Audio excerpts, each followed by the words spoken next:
গতকালকেও যে মরদেহ ভেসে আসছিল, আজকেও সেম একটি মরদেহ ভেসে আসছে। সেই খবরটি আমরা নিশ্চিত হয়েছে আমাদের একজন লাইফগার্ড সদস্যের মাধ্যমে। আমরা সেই খবরটি পেয়ে আমরা সরাসরি ঘটনাস্থলে আসছি। এসে দেখছি যে একজন মরদেহ এখানে স্থানীয় মানুষজন যারা সকালে বিচে ঘুরতে আসছিল তারা এখন তুলে রেখেছে এবং আমরাও এসে সরাসরি সেই ঘটনাটি দেখেছি।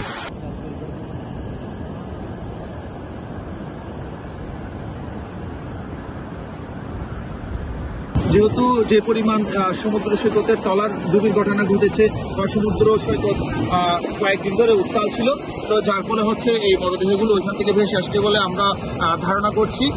তার কারণ হচ্ছে গত পরশুদিন কলাতুলি বিচে আমরা বিকেল 4:20 দিকে আমরা একটি ট্রলার থেকে প্রায় 18 থেকে 20 জনকে আমাদের লাইফগার্ড সদস্যরা উদ্ধার করেছিলেন।